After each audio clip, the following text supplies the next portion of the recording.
FM The Key, home of Southern Sports and Talk. Noonan, Sharpsburg, Franklin. Wishbone Fried Chicken is back in a brand new location, 31 Jackson Street, Suite A here in Noonan. Same great taste, the best chicken around. Fish dinners, open Monday through Saturday, 10:30 a.m. to 4 p.m. Dine in, take out. It's Wishbone Fried Chicken, right next door to their former location, Wishbone Fried Chicken, 31 Jackson Street, Suite A, here in Noonan. The House of Light brings clarity to your soul, offering a safe space for healing through our compassionate practitioners, services, classes, and wisdom, plus the tools to support you in our retail space. In the market for either buying or selling your home, City First Mortgage Service, LLC, is the first place for all your needs. Branch Manager John P. Lewis and his staff can serve you with a smile and professional courtesy. Serving Georgia, Alabama,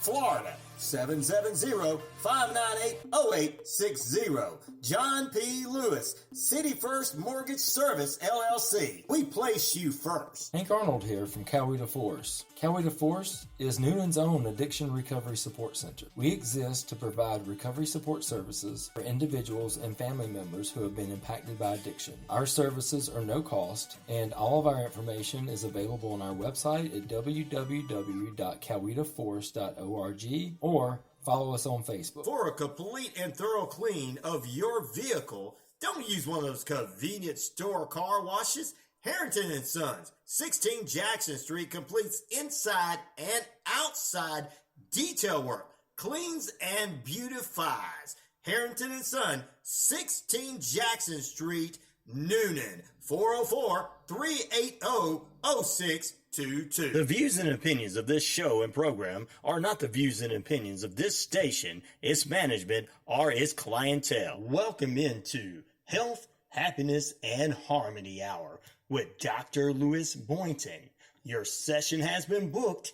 It's now time for you to tune in here and get positive vibes, great information, and much more. Here is your host, Dr. Lewis Boynton.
Good morning, and thanks for joining us here at Health, Happiness, and Harmony. I'm Dr. Lewis Boynton. I'm your host. We're here to talk a little bit about psychology, and this morning I'm running a little behind because I was reading. Oh my God, and I got lost in my reading. There's these things with paper, and they're bound together, and they've got like words on it on the pages. And I was actually reading a book, and it feels like a novelty sometimes when you open up a book and read it, but I like it. I like turning pages. I don't know if there's people out there who like the turning pages. Most of us older folks, that's how we used the internet back then. We go to this thing called the library, and it had all these things in it called books and magazines and stuff, and you would go there and you would do research.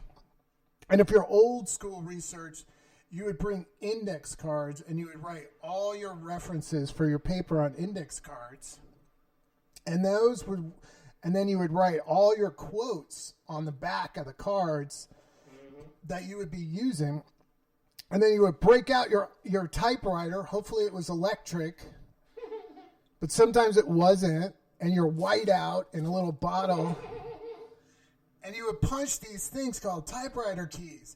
Chick, chick, chick, chick, chick, chick, chick.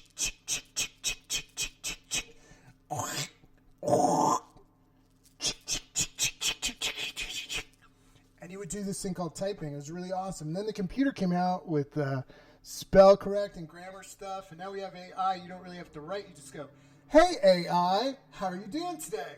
We need to write a paper on the important philosophies of the United States at this point. I will do that for you. Can you make it cited and referenced in APA style? Yes. And then boop, and then the AI goes, you know what? You're making me work an awful lot. You should do your own stuff. And how much of royalty do I get on this book that you just made me write? You don't. I don't. Soon we're gonna have AI unions and AI's going on strike. You know, like is it one AI or is it many AIs? I can't understand that. You know, is it like one giant brain somewhere in Google headquarters, just like sitting there getting smarter and smarter as we play video games and watch Netflix 10 to 12 hours a day? It doesn't sound good for the human race, guys. Let's get back to thinking. Use these things. They're called books. All right. So today I wanted to talk a little bit about emotion. There's this really great book. If you're really like kind of a geeky history person, there's this gentleman named Kurt Danzig. Kurt Danzig is a philosopher of science. Not only that, he also explores like the very introduction of language into psychology in this great book called Naming the Mind. And it's like how psychology actually finds its language. And it's really amazing because like throughout history, you know, like as a person who studies in the 20th and 21st century psychology, I think these terms are like have been around forever, but they weren't. And things that we just spout out, like if you think about it, how many people talk about emotions? I mean, just on the internet, you could probably do a search for emotions and topics on emotion. And this idea of what an emotion is completely made up by humans. Isn't that wild? We just one day were like, well, we're living here in Greece and we're all wearing robes and stuff. And we got these things going on inside us. What are those things? What are those things that make us mad, glad, sad, happy? Those weren't even words back then. They used different words, you know?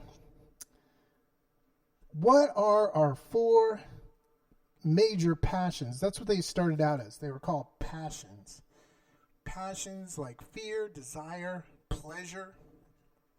Those were originally what we used to describe emotions. And as we sort of develop language and different kinds of philosophers, famous, some unknown, started creating categories within psychology. And one of the biggest ones that we've been looking at in psychology today, especially in neuroscience, is the idea of emotions. Because as we see today in our society, in our culture, emotions are all over the place. You know what I mean? You can tell simply by going and looking on the internet, maybe getting on somebody's Facebook feed, maybe by posting something that you know is like emotionally charged, you know, like right now, you could post something about, critical race theory or Hunter Biden or Joe Biden or Donald Trump or something. Trump, you said Trump. Trumpet. I said trumpet. No, I mean, like, people get really worked up. I think passions are high right now because I don't even know. It feels like people have a hard time saying, hey, you know what? I was wrong. I made a mistake. I thought something was right, and it's not. And that's okay. Because you know what I'm going to do right now? I'm going to correct that mistake by saying I was wrong, and I'm going to look for what the truth really is. We used to do that. Wasn't there a time when we did that? I think there was a time we did that in America all the time. Like, the Gulf War. We were like, oops, that wasn't so good. I mean, we were all behind it, and everybody was like, yo, let's go. Let's do it. We got to do something. And we're finding out now that maybe some of the individual stuff that made us want to do that action as a country might not have been correct. I mean, that's also something that we had to work through and say, oh, wow, that wasn't good. Let's turn around and do something different. Let's make a correction. Let's find a new way. And that's how humans kind of work. We make mistakes, learn from our mistakes, and then we sort of overcome that. But it seems like nowadays emotions are so strong and in fire in people that they hold on to things so much. I feel like in my sessions, we are holding on to things so much when I talk to people. So many people feel like they have to have an edge. They have to have a hustle. They have to have a safety, some kind of safety, hold on to. I had somebody describe it as you have to have hold on to a little hate in your heart so you can defend yourself. And I personally think that hate in any shape or form, even if you hold on to it for protection, can still cause you great harm because it's an energy that is destructive. Hate is a very destructive thing. Very much so like anger, it's kind of destructive. You can have anger that's good and positive, like angry at a position, and you can go out and do some good. That's good. That's sort of a positive way of anger. But if it's anger that you're holding, hatred that you hold, I think it kind of festers. And that's what I was thinking about when I was thinking about emotions. I was reading, I was like, where do we even come up with this thing and this idea? And honestly, we can all blame Hume, an English philosopher who just sort of writes about it in the early 1700s. I think it was in the 1700s. He wrote about it. Just all of a sudden it goes from one word, which used to be described as passions. Before we had emotions, we would talk about these things as passions. Passions that were hot, which were like passions that were like really strong and would hurt other people, and then passions that were cool. And even before Hume, Thomas Aquinas broached the subject of passions in several religious writings, and that's actually when we got the idea that there are good passions, like good emotions or good things. Some of those would be things like love, right? Some of those would be things like caring. Some of those passions would be the passion to do well for yourself. Some of those things, it's interesting. It went from passion to emotion in just a few short centuries. I know that sounds weird, but we normally have words that last a long time. Think about the word love. Love has been around forever. Is love an emotion? Is love a passion? Well, actually, it started out as a passion. All these passionate things and these ideas were talked about. First, and kind of, we could say that they are talked about in Eastern philosophy a lot earlier than Western philosophy, okay? So we had some early on philosophers talking about passions. And then they would talk about passions in a way that they were associated with different kind of things. Virtuous behavior, or a virtuous kind of a life, or a life of vices. So even in the early forms of passions, we had things humans did that destroyed themselves or hurt other people, and things humans did to build themselves up and build others up. Passions.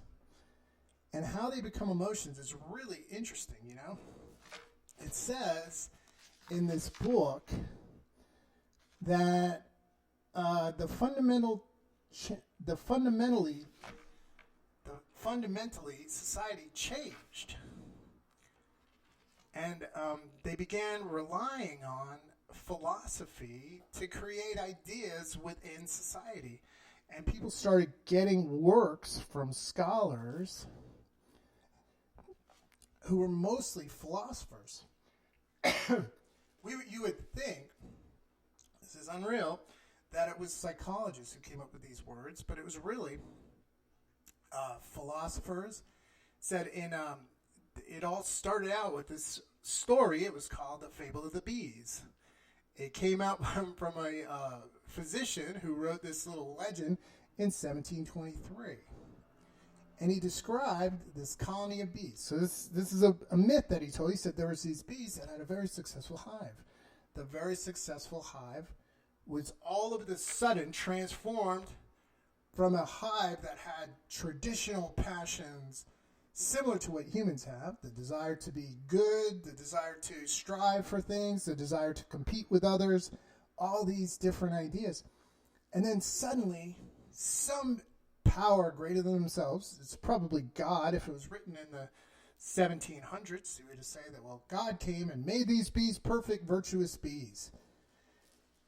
And the fable ends like this. God came down and he made these bees virtuous, and they all had good, positive emotions, and the hive went to heck in a handbasket. The hive diminished. This is where we get the first sort of ideas of like, hey, there are good passions and there are bad passions in the 1700s. This is really kind of where it all starts. Philosophers start to argue. People start to question passions. It's really interesting because Francis Hutchinson, the actual professor who taught Adam Smith, I don't know if anybody knows who Adam Smith is, but he's a very famous philosopher of economics. But his teacher was very interested in passions, good and bad, very interested in human qualities, and he taught Adam Smith some of these. Adam Smith is a guy who came up with the theory of the invisible hand. That somewhere, he's the guy who started all this capitalism stuff. So if you don't like capitalism, you can blame Adam Smith, because he's the guy who talked about marketplace and capital and the invisible hand that guides certain markets in certain ways. And there's an economic capitalist kind of flow that just happens naturally when the markets are working properly. This is the guy, his teacher actually talked about a distinction between calm desires that led to the pursuit of very general goals like wealth, power, and more specific affections of the mind that were linked to, he called them confused sensations and violent bodily motions. What do you think he's talking about there? Huh? I think he's talking about sex, right? You know, like the Salt and Pepper song. Spinderella. Spin it up one time. Don't get me singing that song out loud. That'd be bad. Similar move was made 2 years earlier by a Bishop Butler, who really questioned the morality and the understanding of the difference between cool or settled selfishness and passionate or sensual selfishness. This is kind of like the beginning. And then all of a sudden, this philosopher Hume just comes up and says, he goes from passions, and then he just says a statement like this. We all understand what human emotions are, and bam, it's part of the language. I just bring this up because more and more we're looking at emotions in psychology. We're looking at how emotions impact and make our lives better or worse. How emotions have, some emotions, the seriously deep protective emotions have automated responses. Like some emotions can cause our body to go into specific protective modes. And the thing is, the more we practice fewer emotions, the more difficult it gets to get away from those automated processes. Some people just have anger, fear. Anger, fear.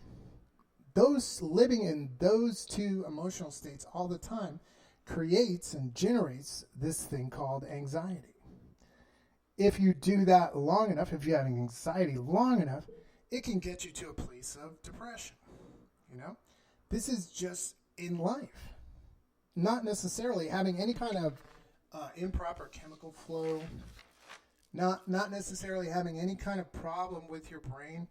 Sometimes it happens because you've had a traumatic event, something very scary.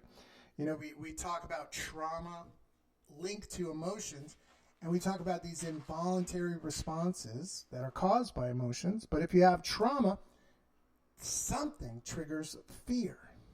Something triggers anxiety inside of you. And sometimes it triggers even past thoughts and past connected emotions to that. It's really amazing how the human mind works. You know, if we go all the way back to when they just created the word emotion, they were really talking about, you know, they're trying to create a language that describes something that happens to a human. And it becomes very, very difficult when, you know, we talk about passions, good and bad. Then we want to group for everything. We want to just say, well, instead of passions, let's call them something different.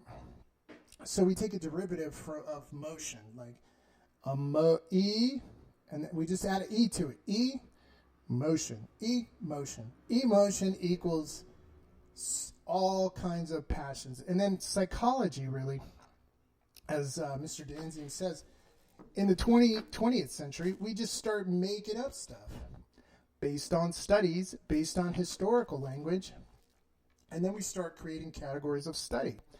And that's how psychology kind of made its language. I mean, if you look way back, things like behavior, things like neuron and neurology and neuroscience, these are all ideas that were made up by people who were studying, trying to give something a name, trying to make it make sense, trying to draw from whatever language they had to study and understand something about being human. Most people don't know, unless you were a psychology major in school or have read some psychology books, that psychology itself is kind of like the study of the soul. Psyche originally was thought of as something that is immortal, but also something that drives us through life. And more we're discovering that humans spend a lot of time in their emotional lives. It's very interesting. You know, if you're a psychologist, it's fascinating. If you're a normal person, you understand that. Like, sometimes you spend most of your day living in emotional states. Sometimes they're good. You know, they're okay. Sometimes they're bad. But what we have discovered through time, since the 1800s, when they started using this word more frequently, that emotions are part of all human experience. Most humans have emotional states. I brought a little emotional feeling board, but all emotions are used for something. They're used for something. And what we're discovering is that the more kind of words we have for emotions, the more we can feel a wide range of emotions that are not very intense. It helps us to have a happier life. Isn't that, to me, that's kind of an interesting discovery.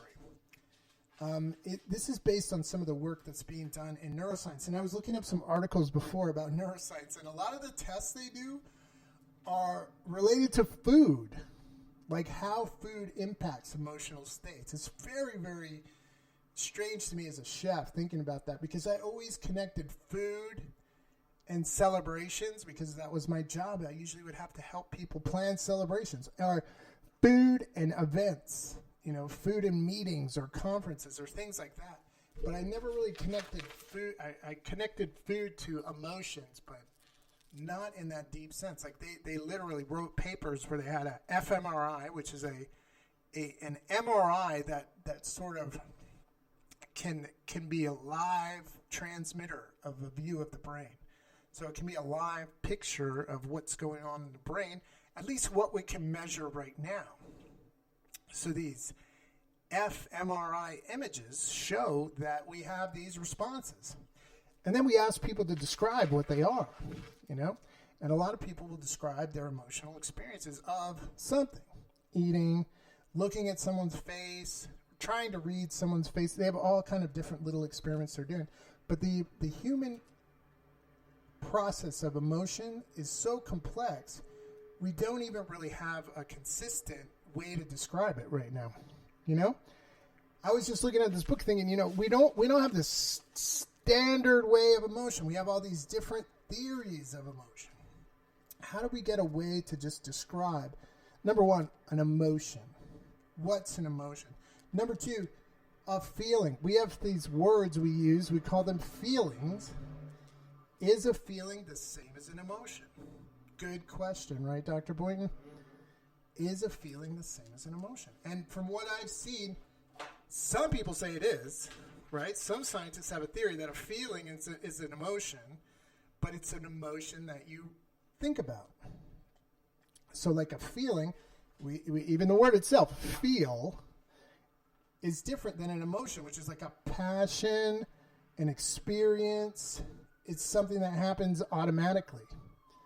Some people just feel they're separate. Like an emotion is something, and then as the emotion, if you've had this emotion before and it's connected to something in your past, then you'll have a feeling. That's a very interesting theory.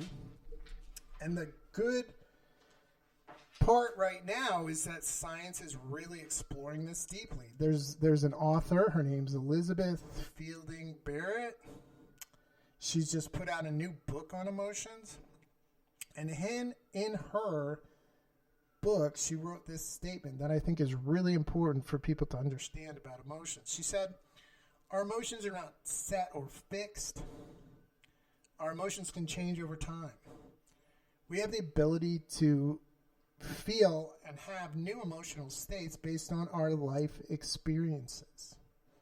So your experiences help to shape your emotional life. The way you process them, the way you see the world, the way you fit into the world, even the actual state you're in when emotions are happening, when you're having the emotion. What's going on with you physically? Are you awake? Are you partially asleep? Are you safe? Are you scared? Do you matter? You know, are you aware? Can things happen to you and you can have an emotion related to it because it triggers something that's under the surface, something unconscious, you know, something that you've had going on for a while. This is a big, big area of study in psychology. And I just wanted to point out that emotions and emotional life are a big percentage of where you spend a lot of energy, if you think about it. What happens when you get mad, right? And what is anger supposed to do? Okay? Like, I talk about anger a lot because, you know, sometimes I do get mad. I'm a human. We all get mad. Sometimes I get mad and I feel like it's this thing, it's called righteous indignation, which really means you're mad about something because it causes you kind of discomfort. And it's really not that big of a deal. It's like, I'm really mad that they ran out of brittle and salt at the ice cream shop. And I'm going to start a protest. And we're going to go on the radio and say, more brittle and salt at the ice cream shop. That's right. And it's really because I should have went there earlier in the day because I know they always run out because it's a very popular flavor. But instead, I'm going to have a protest. And it's my brittle and salt ice cream. It's nobody else's. You know, it's kind of like a feeling that you're right, but it's specific to you only. And I think that happens a lot on social media, where people have to tell their own ideas and opinions because it's become like a ritual for people. You know, it's like, hey, I'm going to go on to Facebook. And everybody calls it the Facebook. Not Facebook, but the Facebook. Hey, I'm going to go on to Facebook. I'm going to go chat with some of my friends. Something will come up on your news feed, you know, comment, blah, blah, blah, blah, blah. And that's where it begins. You know, you feel a threat to something. Maybe a fear, maybe not even a fear. Maybe just like, I like to get into a good fight. You know, maybe it's just like I like to beef with people. Maybe it's just I like to mess with people and see how mad I could get them. Maybe it's like I get excitement by making people comment on my posts. And even some people feel like that's a friendship that you built. Like if you're on social media, that means you have a social life. Social is usually connected with humans interacting with each other. That used to be our definition. Humans in person connecting with each other. I don't know if we have a new definition. I haven't really looked into it because I'm scared what I'm going to find out. There's probably a digital social means 13 texts and chats a day. But All I'm saying is that the internet gives us so much information, keeps us so distracted, but it also plays on emotional states. I bet if we did a study, angry people and time on the internet, like people who felt angry, wronged, like there's a big problem going on in the world, and we looked at their social media time per week, right?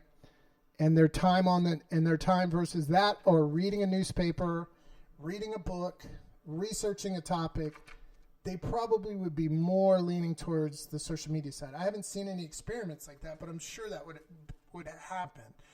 And I think social media, the only danger is that you can get into a place where you're only finding out information that verifies the emotional state you're in, right?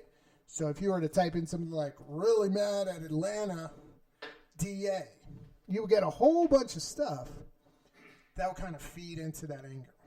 It would kind of speed it up.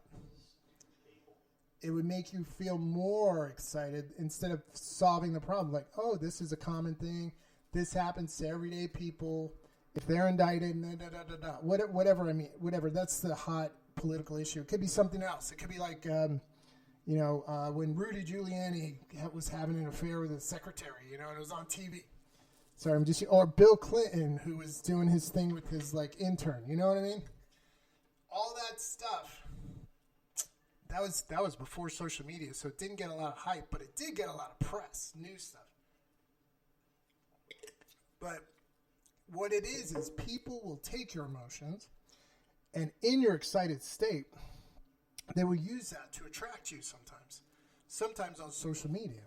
Sometimes in marketing too. That they will actually track you on their sites, and they will see what you're doing during the day, when your shopping times are, whatever. And sometimes people will try to use your emotions to get you into it. And now this is becoming so prevalent on social media that we have these new things called behavioral addictions. Behavioral addiction is using something repetitively over and over again so much that your brain convinces you need it, right? And this can be done by shopping, like on Amazon, shopping to make yourself feel better. It can be done through watching pornography to make yourself feel loved and accepted. It can be through gaming on video games that are on your phone or on other things. It can cause you problems, but they're all connected back to emotions. It's interesting. Humans do things when they're in high emotional states. And what are these emotions for? Anger. What's it for? Why do we have anger? If anger's so bad, Dr. Boynton, why do we have it? Well, good question, right? Why do we have anger at all? Why don't we just get along with each other? Why don't we just protect each other and have love throughout the whole world? And I'll bring you back to the story of the bees. No, but anger is supposed to be used to help you have justice. When you practice anger, sometimes it can actually be used in a way to fight for the right of yourself and other people. Anger can help you to stick up for yourself, right? Anger can help you to stand up to people who are sort of taking advantage or bullying you or doing things that are against you, right? Anger is useful, and it can be useful as long as it's not, I'm going to say this word out loud, violent. What? Yes, you can be angry and not violent. Can you believe that? You can be angry and have no violent intentions. That sounds kind of, what is that? Sounds like if the world were all good and everything was perfect, I get mad and go, doggone it, I'm so mad I didn't say thank you when I got my coffee this morning. Or gosh darn it, I'm feeling pretty bad when I crossed the street. Nobody said hello to me. No. And I'm going to go say hello to everyone because maybe they just think my face is stuck in permanent antisocial phase. But really, anger is used to get things out in humans. It's used to say, hey, I don't think that was fair the way you treated me. Can we do better? Can you treat me better? Hey, I don't think that law was legitimate. Can we go to the Senate and can we lobby for a change? Can we make that change happen? Okay. Hey, I don't really like it being so hot all the time. And I'm wondering if the world's coming to an end because of this whole global warming thing. I'm going to check it out because I'm a little mad that nobody's doing anything about it. So I'm going to start a group and get people to do something about it. Anger in a way that's not violent. We have this thing called nonviolent conflict resolution. And the first premise is that we don't use violence or violent words to solve problems. Doesn't that sound weird? Because humans are usually like, me got club, you got money, me hit you on head, me got money. That's usually how we would solve problems as cavemen. Now that we're an advanced society with modern technology, we have robots that can literally do surgery. We have robots that people are marrying now because they fall in love with them. We have artificial intelligence that can design and write a paper, that can create a theory, that can do things if it has the right prompts that are beyond what humans can do, quicker than humans, not necessarily better than humans, but quicker than humans for sure. But yet we still have these problems where anger, the point of anger is to demonstrate that you are right. And the point of arguing is to win at all costs, no matter what the damage is to the other person. Because if I'm right, that means you're wrong. And if you're wrong, that makes me mad. I got someone really mad at me the other day because I used arguments that are used by other people. And they told me that I didn't have enough information. And I said, do you have any information? Because you seem really passionate about this. And if you show me some information, I'm willing to look at it. And I'm willing to change my mind if you can show me what you're saying is true. Now that's not doing anything, but it made somebody really upset because I challenged their anger and their rightness by asking for evidence of this thing that's really kind of hard to find now. Starts with a T and ends with Ruth. It's called the truth.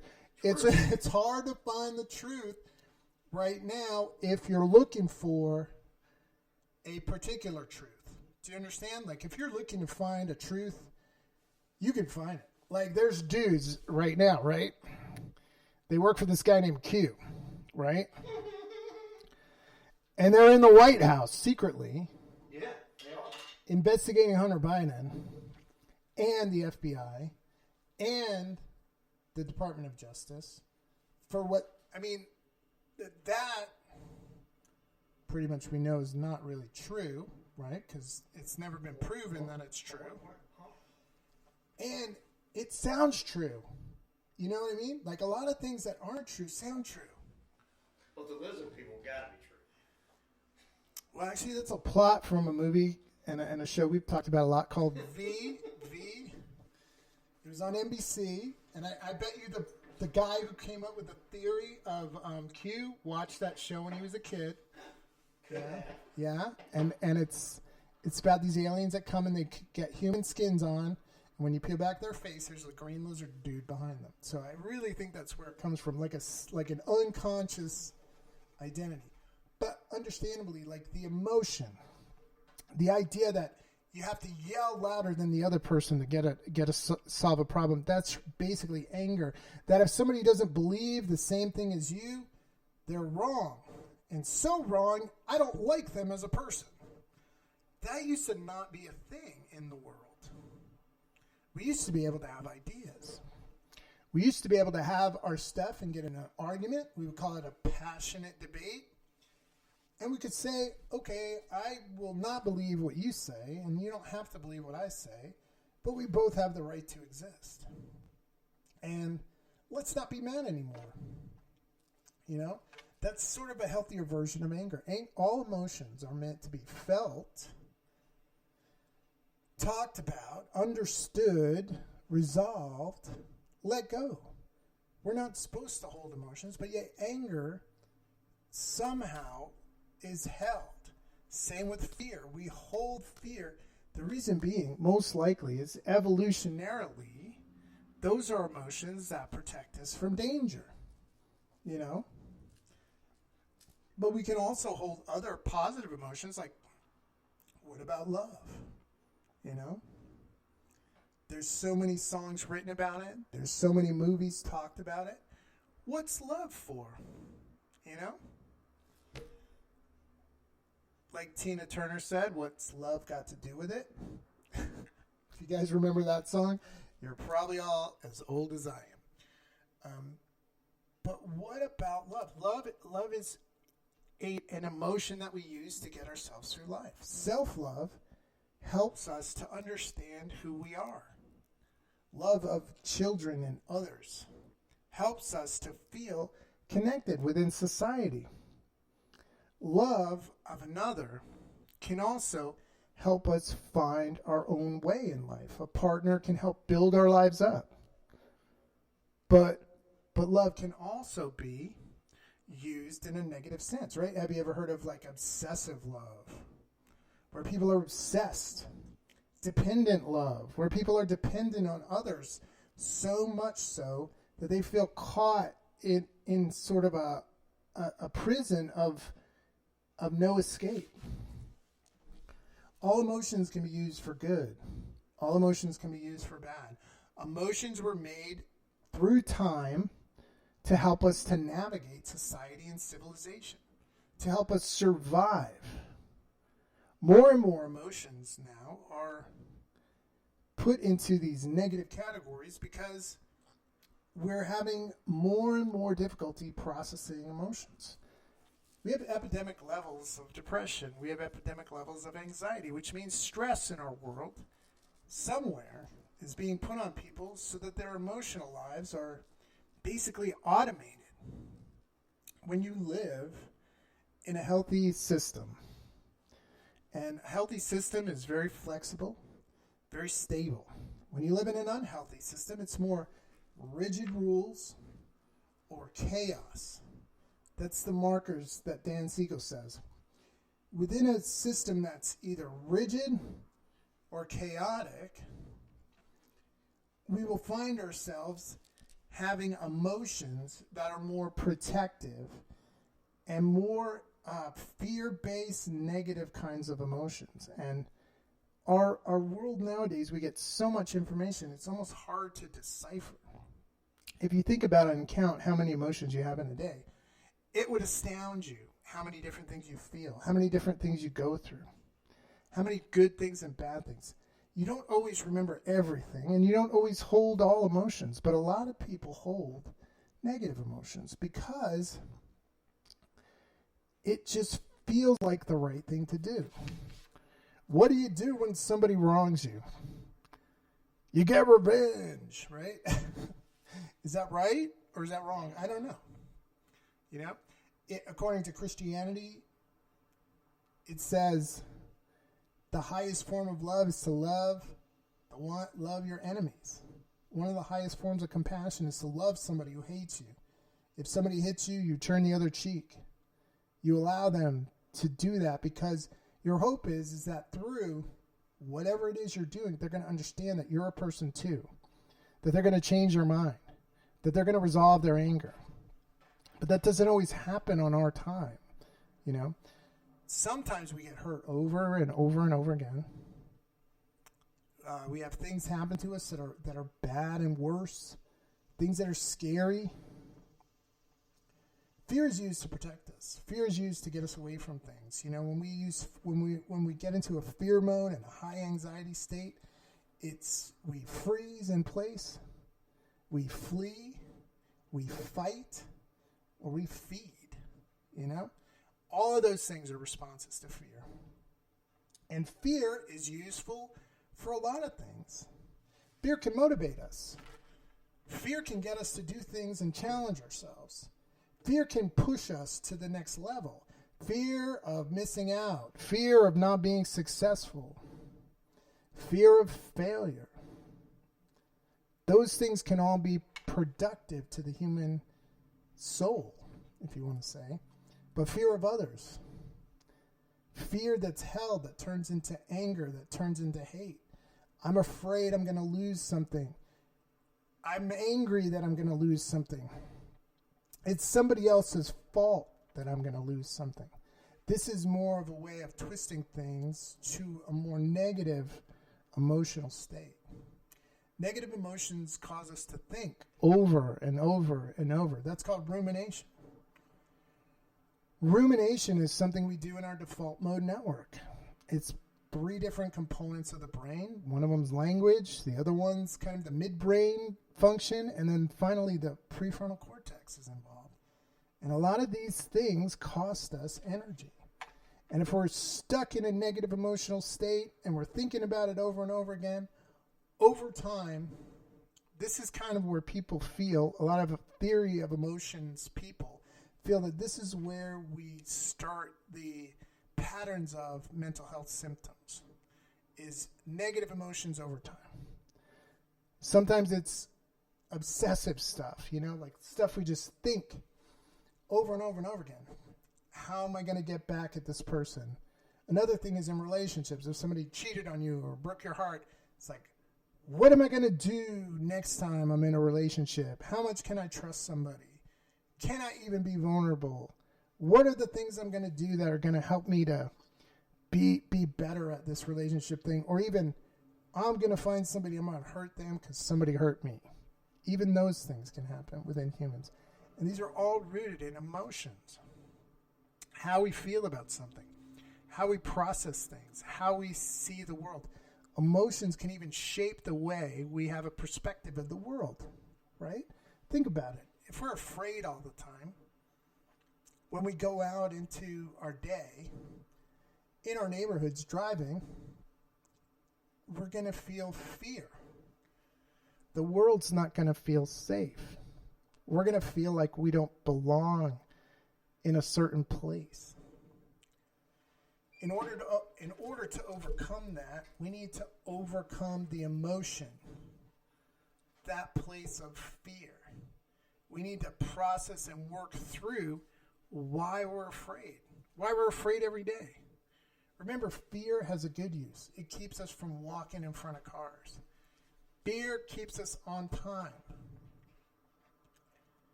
Fear helps us to find our place to feel safe. Because if we're afraid, eventually we're going to want to find a place where we can feel safe, And the goal of all human life is to feel safe and belong. That's our first stage of motivation. If we can't imagine even a world without fear, we're going to be stuck in that state for a while. And this is what happens sometimes when you ruminate too much, when you think too much, when you just exist, you don't live. The only way to combat this stuff is if you can process and understand what emotions you're feeling every day. Another thing is to add more positive descriptions and try to practice more positive things to think about. The solution is not as hard as it seems. It's simply saying, why am I so afraid? Why am I having all these things happen? Why am I maybe angry today? Why am I feeling scared of people today? Why am I feeling this, that, and the other thing? And then figuring out where it's coming from, and then figuring out how to add new things to your life to make you feel better about your life. If you can't do it on your own, it's always good to seek out professional help. And most people do when it comes to emotions, because we get into a repetitive habit and we think these things are correct because that's the way our brain works. If we do it over and over enough, this is a balanced life.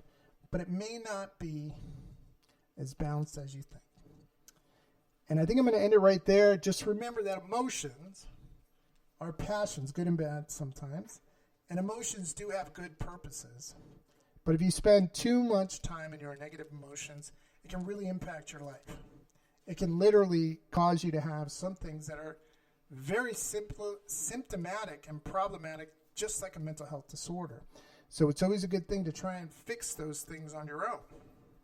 Hate less, love more. You know, think and obsess less, live and enjoy more. But it's really, the emotional stuff is a big part of your life, but it's also a great thing that you can use to improve your life. Simply by fixing your emotional life, you can fix a lot of things that you thought were unfixable. It's pretty incredible.